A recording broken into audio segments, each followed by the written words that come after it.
ओम नमो भगवते वासुदेवाय नमः। ये माघ का महीना शुरू हो गया है। माघ के महीने में सत्यनारायण व्रत की कथा सुनने का बहुत अधिक महत्व होता है। तो आज के इस वीडियो में मैं लेकर के आई हूँ भगवान सत्यनारायण की कथा को, जो कि पांचों अध्याय एक ही में मैंने इस वीडियो में सुनाया है। संपूर्ण अध्याय इस वीडियो में है। आरंभ करते हैं सत्यनारायण व्रत की कथा को। सबसे पहले भक्तों, हाथ जोड़ करके भगवान विष्णु का ध्यान करिए और आरंभ करते हैं सत्यनारायण की कथा। ओम श्री गणेशाय नमः। ओम श्री गुरुभ्यो नमः। ओम श्री सरस्वत्यै नमः। मातृपितृचरण कमलेभ्यो नमः। सबसे पहले आरंभ करेंगे प्रथम अध्याय।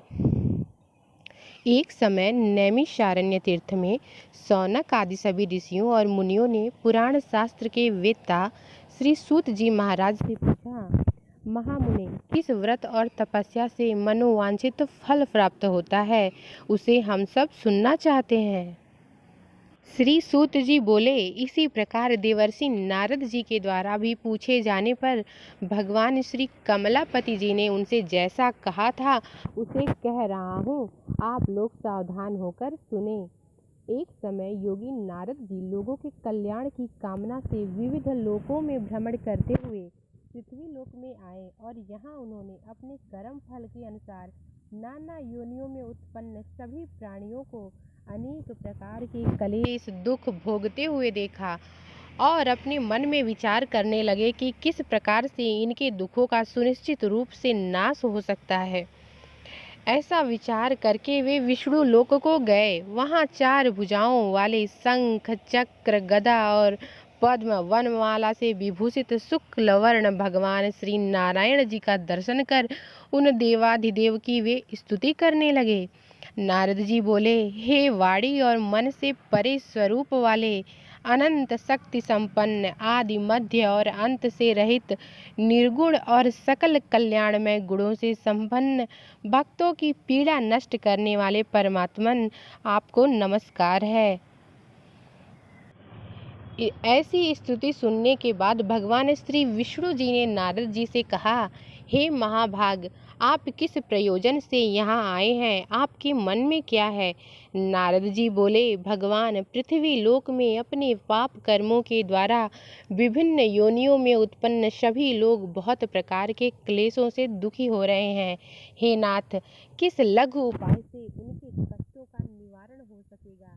यदि आपकी मेरे ऊपर कृपा हो तो वह सब मैं सुनना चाहता हूँ, उसे बताएं। श्री भगवान ने कहा, हे वत्स, संसार के ऊपर अनुग्रह करने की इच्छा से आपने बहुत अच्छी बात पूछी है। जिस व्रत के करने से प्राणी मोह से मुक्त हो जाता है उसे आपको बताता हूँ, सुने। हे वत्स, स्वर्ग और पृथ्वी लोक में दुर्लभ भगवान सत्यनारायण का एक महान व्रत है। आपके स्नेह के कारण इस समय मैं उसे कह रहा हूँ। अच्छी प्रकार विधि विधान से भगवान सत्यनारायण जी का व्रत करके मनुष्य शीघ्र ही सुख प्राप्त कर परलोक में मोक्ष प्राप्त कर सकता है। भगवान की ऐसी वाणी सुनकर नारद जी ने कहा, हे प्रभु, इस व्रत को करने का फल क्या है, इसका विधान क्या है, इस व्रत को किसने किया और इसे कब करना चाहिए, यह सब विस्तार पूर्वक बतलाइए। भगवान ने कहा, यह श्री सत्यनारायण जी व्रत दुख शोक आदि का शमन करने वाला, धन धान्य की वृद्धि करने वाला, सौभाग्य और संतान देने वाला और सभी जगह पर विजय प्रदान करने वाला है। जिस किसी भी दिन भक्ति और श्रद्धा से समन्वित होकर मनुष्य ब्राह्मणों और बंधु बांधवों के साथ धर्म में तत्पर होकर सायंकाल में भगवान श्री सत्यनारायण जी की पूजा करे, नैवेद्य के रूप में उत्तम कोटि के भोजनीय पदार्थ को सवाया मात्रा में भक्ति पूर्वक अर्पित करना चाहिए। केले के फल, घी, दूध, गेहूं का चूर्ण और गेहूं के चूर्ण ना मिले तो साठी का चूर्ण, शक्कर या फिर गुड़, यह सब योग्य सामग्री सवाया मात्रा में एकत्र कर निवेदित करनी चाहिए। बंधु बांधवों के साथ श्री सत्यनारायण भगवान जी की कथा सुनकर ब्राह्मणों को भोजन कराना चाहिए। भक्ति पूर्वक प्रसाद ग्रहण करके नृत्य गीत आदि का आयोजन करना चाहिए। उसके बाद भगवान सत्यनारायण का स्मरण करते हुए अपने घर को जाना चाहिए। ऐसा करने से मनुष्यों की सभी मनोकामना अवश्य पूर्ण होती है। विशेष रूप से कलयुग में पृथ्वी लोक में यह सबसे छोटा और सरल उपाय है। इसी के साथ भगवान सत्यनारायण के व्रत की कथा का पहला अध्याय समाप्त होता है। बोलिए सत्यनारायण भगवान की जय।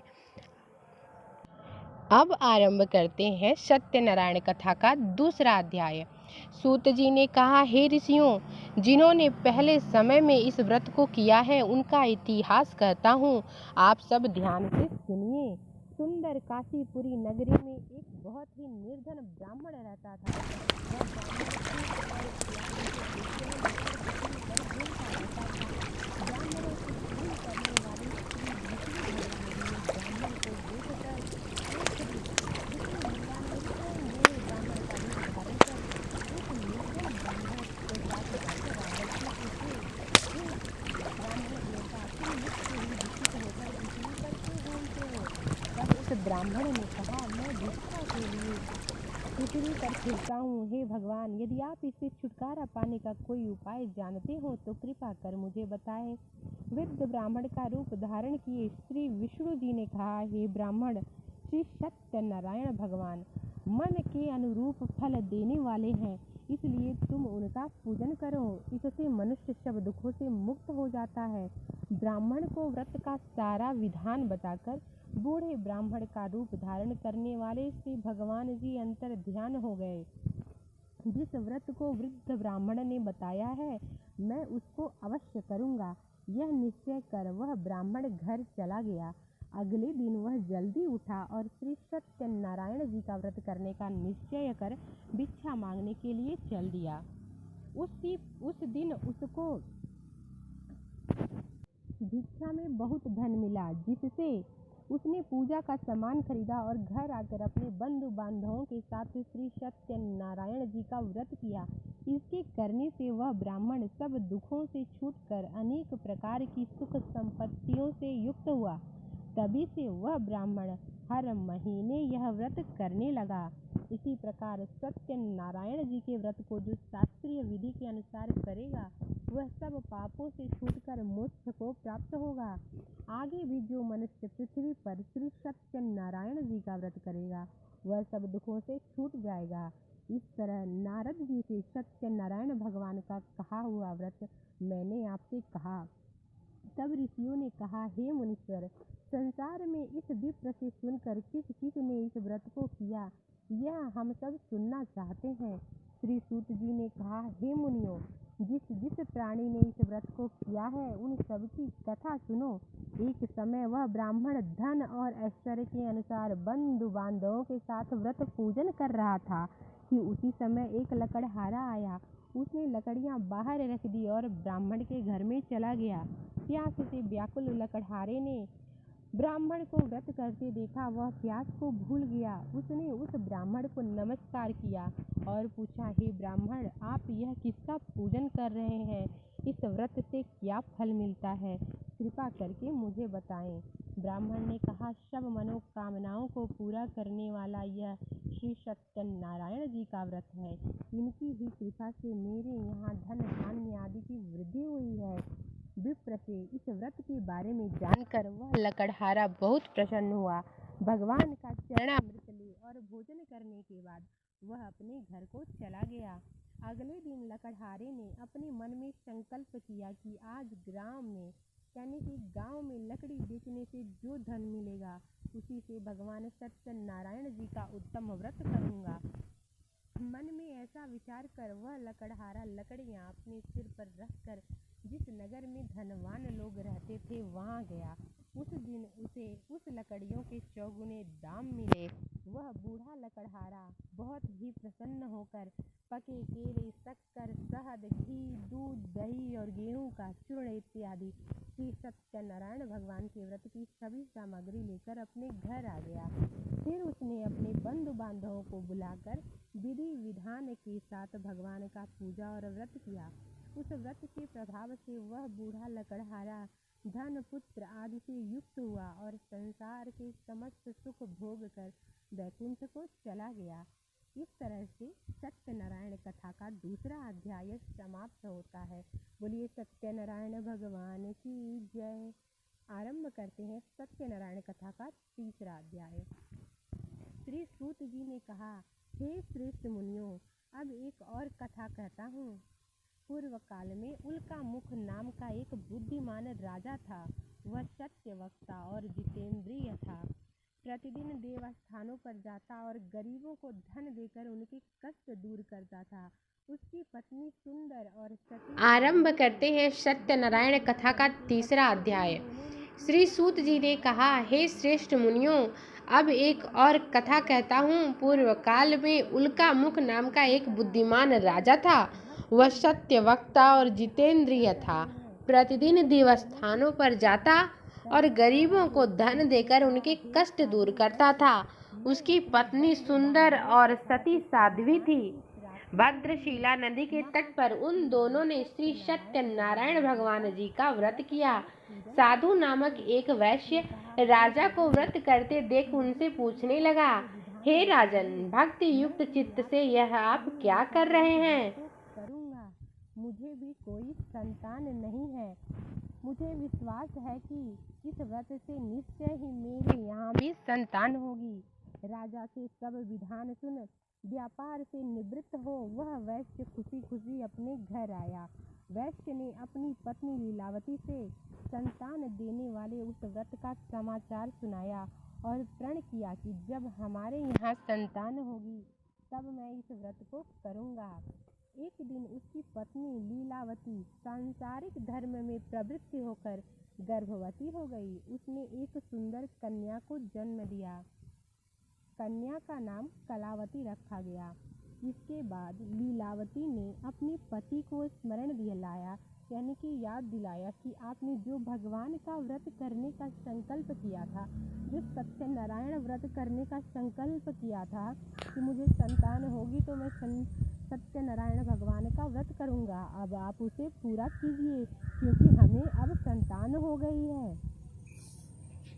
साधु वैश्य ने अपनी पत्नी लीलावती से कहा, हे प्रिय, मैं कन्या के विवाह पर इस व्रत को करूंगा। इस प्रकार अपनी पत्नी को आश्वासन देकर वह व्यापार करने चला गया। काफी दिनों के बाद वह लौटा तो उसने नगर में सखियों के साथ अपनी पुत्री को खेलते देखा। वैश्य ने तत्काल कलावती के लिए कोई सुयोग्य वर की तलाश की। कंचन नगर के एक सुयोग्य वणिक पुत्र से अपने बंधु बांधवों सहित प्रसन्नचित्त होकर अपनी पुत्री का विवाह उसके साथ कर दिया। वह वैश्य विवाह के समय भी सत्यनारायण भगवान का व्रत करना भूल गया। इस पर श्री सत्यनारायण भगवान की लीला हुई। अपने कार्य में कुशल वह वैश्य, जिसका नाम साधु था, अपने दामाद के साथ नाव को लेकर व्यापार करने के लिए समुद्र के समीप स्थित रत्नसारपुर नगर में गया। दोनों ससुर और दामाद राजा चंद्रकेतु के नगर में व्यापार करने लगे। एक दिन भगवान सत्यनारायण जी की माया से प्रेरित एक चोर राजा का धन चुराकर भागा जा रहा था। राजा के दूतों को अपने पीछे आते देखकर चोर ने घबराकर राजा के धन को उनकी नाव में रखकर वह भाग गया। जो नाव ससुर और दामाद जो जा रहे थे, जो वैश्य था अपने दामाद के साथ जिस नाव में जा रहा था, उसी नाव में वह चोर राजा का धन चुराकर जो भाग रहा था, उनकी नाव में वह रखकर भाग गया। इधर राजा के दूत उस चोर का पीछा करते करते जब इनकी नाव में धन देखे तो इन दोनों को पकड़कर राजा के समीप ले जाकर बोले, हम ये दो चोर पकड़कर लाए हैं, आप आज्ञा दें। राजा ने उन दोनों को यानी वैश्य और उनके दामाद को कारागार में डालने की आज्ञा दे दी। इस प्रकार राजा की आज्ञा से उनको कठिन कारावास में डाल दिया गया और उनका सब धन भी ले लिया गया। सत्यनारायण भगवान जी की लीला के अनुसार साधु वैश्य की पत्नी लीलावती और पुत्री कलावती भी घर पर बहुत दुखी हुई। उनके घर में रखा धन चोर ले गए। एक दिन शारीरिक और मानसिक पीड़ा तथा भूख प्यास से अति दुखित हो भोजन की चिंता में कलावती एक ब्राह्मण के घर गई। उसने श्री सत्यनारायण भगवान का व्रत होते देखा। उसने कथा सुनी और प्रसाद ग्रहण कर रात को घर आई। माता ने कलावती से पूछा, हे पुत्री, तू अब तक कहाँ रही और तेरे मन में क्या है? कलावती बोली, हे माता, मैंने श्री सत्यनारायण भगवान का व्रत होते देखा है। तब कलावती के वचन सुनकर लीलावती ने सत्यनारायण भगवान जी के पूजन की तैयारी की। उसने परिवार और बंधुओं सहित श्री सत्यनारायण भगवान जी का पूजन और व्रत किया और वर मांगा कि मेरे पति और दामाद शीघ्र ही लौट आएं। साथ ही प्रार्थना की कि हम सबका अपराध क्षमा करो। श्री सत्यनारायण भगवान जी इस व्रत से संतुष्ट हो गए। उन्होंने राजा चंद्रकेतु को स्वप्न में दर्शन देकर कहा, हे राजन, जिन दोनों वैश्यों को तुमने बंदी बना रखा है वे निर्दोष हैं, उन्हें प्रातः ही छोड़ देना। राजा से ऐसा वचन कहकर भगवान अंतर ध्यान हो गए। प्रातःकाल राजा चंद्रकेतु ने सभा में सबको अपना स्वप्न सुनाया और सैनिकों को आज्ञा दी कि दोनों वणिक पुत्रों को कैद से मुक्त कर सभा में लाया जाए। दोनों ने आते ही राजा को प्रणाम किया। राजा ने उनसे कहा, हे महानुभावों, तुम्हें भाविवश यानी कि मैंने भ्रम की स्थिति में तुम लोगों को कैदी बनाया और ऐसा कठिन दुख प्राप्त हुआ है। अब तुम्हें कोई भय नहीं है, तुम मुक्त हो। ऐसा कहकर राजा ने उनको नए नए वस्त्र और आभूषण दिए और उनका जितना धन लिया था उससे दूना लौटाकर आदर से विदा किया। दोनों वैश्य ससुर और दामाद अपने घर को चल दिए। इसी के साथ सत्यनारायण कथा का तीसरा अध्याय समाप्त होता है। बोलिए सत्यनारायण भगवान की जय। आरंभ करते हैं सत्यनारायण कथा का चौथा अध्याय। श्री सूत जी ने कहा, वैश्य अपने दामाद के साथ मंगलाचार करके यात्रा आरंभ किया और अपने नगर की ओर चल पड़ा। वो थोड़ी दूर आगे बढ़ा, उसके रास्ते पर ही दंडी वेशधारी श्री सत्यनारायण भगवान जी ने उससे पूछा, हे वैश्य, तेरी नाव में क्या है? जो ये अभिमानी वैश्य था वह हंसते हुए बोला, हे दंडी, आप क्यों पूछते हो? क्या धन लेने की इच्छा है?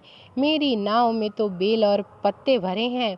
वैश्य का कठोर वचन सुनकर दंडी रूप में भगवान सत्यनारायण जी ने कहा, तुम्हारा वचन सत्य हो, तुम्हारी नाव में बेल और पत्ते ही हों। ऐसा कहकर वे वहां से कुछ दूर जाकर समुद्र के किनारे बैठ गए।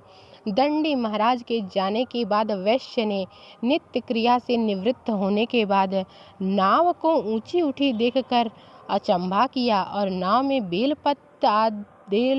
पत्ते ये सब देखकर मूर्छित होकर जमीन पर गिर पड़ा। होश आने पर वह अत्यंत शोक प्रकट करने लगा। तब उसके दामाद ने कहा, आप शोक न करें, चिंता न करें, यह दंडी महाराज का श्राप है, इसलिए उनकी शरण में ही चलना चाहिए, तभी हमारी मनोकामना पूरी होगी। दामाद के वचन सुनकर दंडी महाराज के पास वह वैश्य पहुंचा और भक्ति भाव से प्रणाम करके बोला, मैंने जो आपसे असत्य वचन कहे थे उसके लिए मुझे क्षमा करें। ऐसा कहकर वैश्य रोने लगा। तब दंडी भगवान बोले, हे वणिक पुत्र, मेरी आज्ञा से तुझे बार बार दुख प्राप्त हुआ है, तू मेरी पूजा से विमुख हुआ है।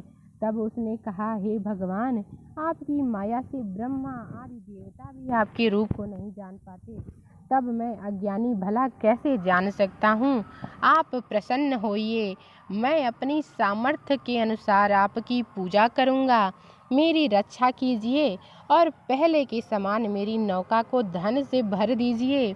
उसकी भक्ति युक्त वचन सुनकर भगवान जी प्रसन्न हो गए और उसकी इच्छा के अनुसार वर देकर अंतर ध्यान हो गए। तब ससुर और दामाद दोनों ने नाव पर आकर देखा कि नाव धन से भरी हुई है। फिर वह भगवान सत्यनारायण जी का पूजन कर अपने दामाद के साथ अपने नगर को चला। जब वह अपने नगर के पास पहुंचा तब उसने एक दूत को अपने घर भेजा। दूत ने वैश्य के घर जाकर उसकी पत्नी को नमस्कार किया और कहा, आपके पति अपने दामाद के साथ इस नगर के पास में आ गए हैं। लीलावती और उसकी कन्या कलावती उस समय भगवान का पूजन कर रही थीं। दूत का वचन सुनकर साधु की पत्नी ने बड़े हर्ष के साथ सत्यदेव यानी कि सत्यनारायण भगवान का पूजन पूरा किया और अपनी पुत्री से कहा, मैं अपने पति के दर्शन को जाती हूँ, तो भी काम पूरा कर शीघ्र ही आना।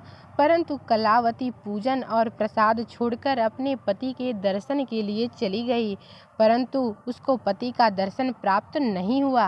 नौका को डूबा हुआ और कन्या को रोती हुई देख वैश्य दुखित हो बोला, हे भगवान, हे सत्यनारायण प्रभु, मुझसे या मेरे परिवार से जो भूल हुई है उसे क्षमा करो।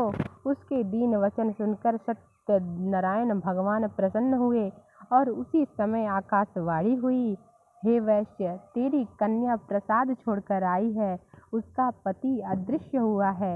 यदि वह घर जाकर प्रसाद खाकर लौटे तो इसका पति अवश्य मिलेगा। आकाशवाणी सुनकर कलावती ने घर पहुंचकर पूजन किया और प्रसाद खाया और फिर आकर अपने पति के दर्शन किए। उसके बाद वैश्य ने वहीं बंधु बांधवों सहित भगवान सत्यनारायण का विधि पूर्वक पूजन किया। वह इस लोक का सुख भोग कर अंत में स्वर्ग लोक को वह वैश्य गया। इसी के साथ सत्यनारायण कथा का चौथा अध्याय समाप्त होता है। बोलिए सत्यनारायण भगवान की जय। आरंभ करते हैं सत्यनारायण कथा का 5वां अध्याय। श्री सूत जी ने आगे कहा, हे ऋषियों, मैं एक और भी कथा कहता हूँ। प्रजा पालन में लीन तुंगध्वज नाम का एक राजा था। उसने भगवान सत्यदेव यानी कि सत्यनारायण भगवान का प्रसाद त्याग कर बहुत दुख पाया। एक समय राजा वन पशुओं को मारकर बड़ के वृक्ष के नीचे आया। वहां उसने ग्वालों को भक्ति भाव से बंधु बांधवों सहित श्री सत्यनारायण जी का व्रत और पूजन करते देखा, परंतु राजा देख कर भी अभिमानवश न तो वहां गया और न ही सत्यनारायण भगवान को नमस्कार ही किया। जब ग्वालों ने भगवान जी यानी सत्यनारायण भगवान का प्रसाद उनके सामने रखा तो वह प्रसाद को त्याग कर अपने नगर को चला। नगर में पहुंचकर उसने देखा कि उसका सब कुछ नष्ट हो गया है। वह समझ गया कि यह सब भगवान सत्यदेव ने ही किया है, यानी कि यह भगवान सत्यनारायण की ही माया है। तब वह उसी स्थान पर वापस आया और ग्वालों के समीप गया और विधि पूर्वक पूजन कर प्रसाद खाया तो सत्यनारायण भगवान की कृपा से सब कुछ पहले जैसा ही हो गया और लंबे समय तक वह सुख भोग कर स्वर्ग लोक को चला गया। जो मनुष्य इस परम दुर्लभ व्रत को करेगा, श्री सत्यनारायण भगवान की कृपा से उसे धन धान्य की प्राप्ति होगी। निर्धन धनी बंदी बंधन से मुक्त होकर निर्भय हो जाता है। संतानहीन को संतान प्राप्त होती है और सब मनोरथ पूर्ण होकर अंत में वह बैकुंठ धाम को जाता है। जिन्होंने पहले इस व्रत को किया, अब उनके दूसरे जन्म की कथा भी सुनिए। सतानंद नामक ब्राह्मण ने सुदामा के रूप में जन्म लेकर श्री कृष्ण की भक्ति कर मोक्ष प्राप्त किया। उल्का मुख नाम के महाराजा राजा दशरथ बने और श्री रंगनाथ का पूजन कर बैकुंठ को प्राप्त हुए। साधु नाम के वैश्य ने धर्मात्मा और सत्य प्रतिज्ञ राजा मोरध्वज बनकर अपने पुत्र को आरे से चीर कर मोक्ष को प्राप्त हुआ। महाराज तुंगध्वज स्वयं भूमनु हुए। उन्होंने बहुत से लोगों को भगवान की भक्ति में लीन कर मोक्ष प्राप्त किया। लकड़हारा भील अगले जन्म में गुह नामक निषाद राजा हुए, जिसने भगवान श्री राम के चरणों की सेवा कर मोक्ष प्राप्त किया। इसी के साथ श्री सत्यनारायण कथा का संपूर्ण अध्याय समाप्त होता है।